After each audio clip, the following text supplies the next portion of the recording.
The first time I met Commander Saren, she told me that humans smelled like wet copper and arrogance. She said it with such perfect composure, her silver-scaled face expressionless, her 4 black eyes watching for my reaction like a scientist observing a lab rat. I just smiled. We were aboard the Alliance warship Fraction, docked at the edge of the neutral rim. I was there as Earth's envoy, technically an observer, though everyone knew I was the diplomatic equivalent of a test subject. The first human ever invited to an active Krell fleet. The Krell were one of the most ancient species in the galaxy, cold-blooded, brilliant, and, frankly, snobbish. Their civilization was older than Earth's concept of civilization itself. They'd watched humanity rise from the mud and fire of its own wars and found it all hilarious. Commander Saren led the Fraction, and from the moment I stepped onto her ship, she made it her personal mission to remind me of how young humanity was. She didn't even shake my hand. She bowed shallowly and said, "So, this is the creature that conquered its own moon. Remarkable. I didn't think mammals could count that high." Her bridge crew laughed. Not cruelly, just with the smug amusement of people confident they were at the top of the evolutionary food chain. I only smiled wider. "Give us another 100 years, I said. We might even learn to use spoons." For the first time, one of her secondary eyelids twitched, a sign of surprise, or maybe curiosity. That was the beginning. And I didn't know it yet, but that tiny flicker would lead to something far more dangerous and far more beautiful than either of us expected. The next few weeks were brutal. Every day, I attended strategy briefings, combat simulations, and cultural exchanges where I was the only human in sight. The Krell officers regarded me as a novelty, like a talking pet rock that somehow got a seat at the war table. And Saren? She took every chance to remind me how inferior we supposedly were. "Your kind measures life in decades," she told me once. "Do you realize that's barely enough time to master a single form of discipline?" Another time, she sneered, "You conquered your own world, yes. But you still use combustion engines." Fire. How primitive.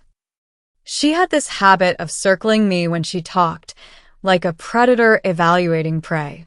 Her armor shimmered like liquid mercury, and her voice was low and deliberate, each word chosen like a blade from a rack. But the funny thing was, the more she mocked me, the more I noticed the cracks in her act.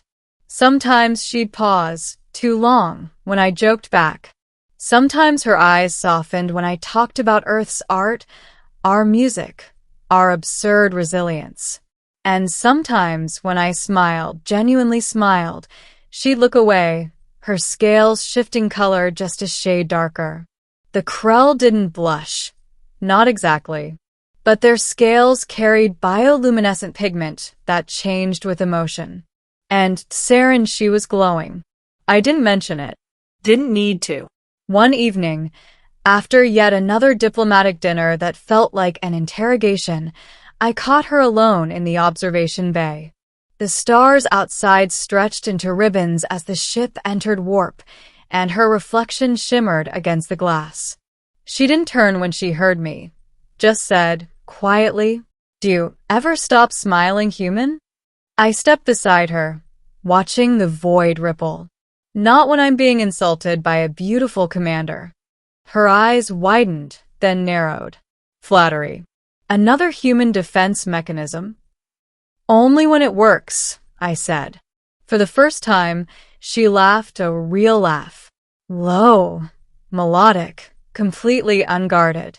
"You are insufferable," she said, shaking her head. But curious.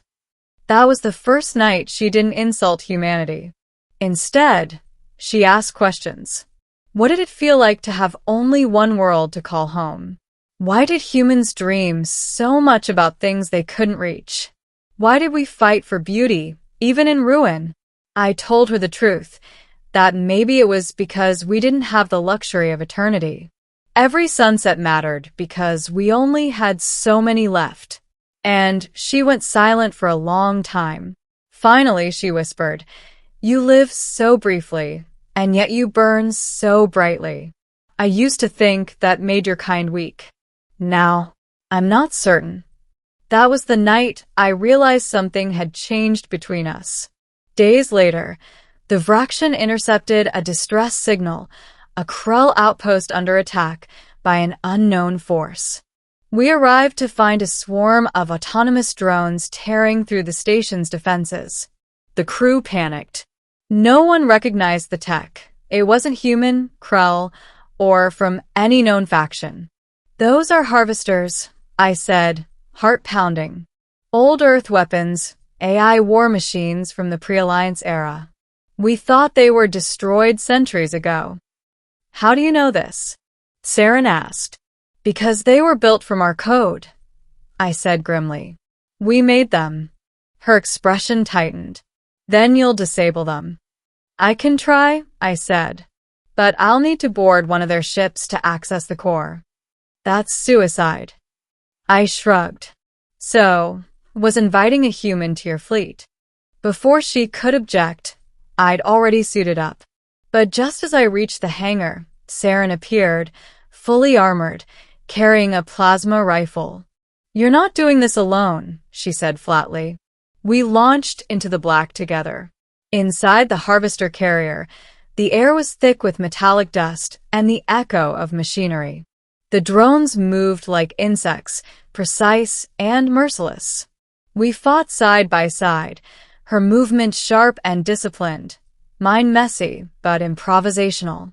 At one point, a drone got behind me, charging its weapon. I didn't see it, but she did. Saren shoved me out of the way, taking the hit to her armor. She stumbled, smoke rising from the wound. "Commander," I shouted, grabbing her before she fell. She hissed through pain. "Keep fighting, human." But I didn't. I dragged her behind cover and tore open her chest plate, working on the circuits beneath. "You're not dying on me." She blinked weakly. "You risk your mission for me?" I looked her in the eyes. "You've spent weeks telling me humans are reckless. Might as well prove you right." And there it was again, that faint shimmer of light under her scales. I smiled at her, and despite the pain, she smiled back. We reached the harvester core, and I jacked into its main interface. My neural link screamed as I fought to override centuries-old code. The AI recognized me as creator species, and, horrifyingly, as target species. It wanted to finish what it had started long ago. Eradicate humanity. "Not today," I muttered, forcing the shutdown sequence through my implant. Sparks burst around us, alarms blaring. The system began to collapse. Core meltdown in 60 seconds, the AI droned. We ran. As the ship tore itself apart, Saren stumbled again. Without thinking, I grabbed her hand and pulled her into the escape pod.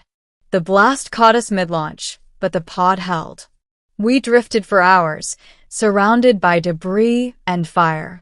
When she finally spoke, her voice was softer than I'd ever heard it. "You risked everything." For me. "For my ship. For a people that mocked you." "Guess we're just wired that way," I said. "Stupidly loyal." She looked at me, really looked at me. "I do not think it is stupidity." The bioluminescent glow under her skin brightened, soft silver and blue, like starlight on water. "When I mocked your species," she said slowly, "it was not hatred. It was fear. You humans burn through your lives with such intensity. It frightens us. You feel so much. You hope so much." I did not understand it. "And now?" I asked. Her gaze lingered on my face. "Now I envy it." And then, for the first time, Commander Saren, proud, ancient, infuriating, reached out and took my hand. Ending. We were rescued by a patrol craft 12 hours later. The harvester swarm was gone, the outpost saved. The Alliance declared humanity instrumental in the victory, a fancy way of saying lucky. But Saren, she changed. No more mockery. No more smug remarks. She spoke to me differently now, softly, respectfully, almost tenderly. When I prepared to depart for Earth, she met me at the docking bay. Her scales shimmered faintly, reflecting the blue glow of the launch corridor. "I've been assigned to command the Krell diplomatic mission to Earth," she said. "Perhaps I will study your people more closely." I chuckled. "You sure it's not just me you want to study?" Her lower eyes narrowed. "You are incorrigible." Then, unexpectedly, she stepped closer. Her hand brushed my chest, her touch cool and careful. "You smiled at me once," she whispered, "and I did not understand why it hurt. Now I do." Before I could respond, she leaned forward, just close enough for her forehead to rest against mine, Krell style, the most intimate gesture of her people. When she pulled away, her bioluminescence was bright enough to light the air between us. "Goodbye, human," she said softly. "Or perhaps until next time." I grinned. "Until next time, Commander." As my shuttle pulled away from the Vraction, I watched her standing on the deck, arms crossed, eyes still on me. And in that silent moment across the stars, I realized something that made me laugh out loud. She had spent hours, days, insulting humanity. But in the end, it wasn't hate that drove her words. It was fascination. It was fear. And maybe it was love.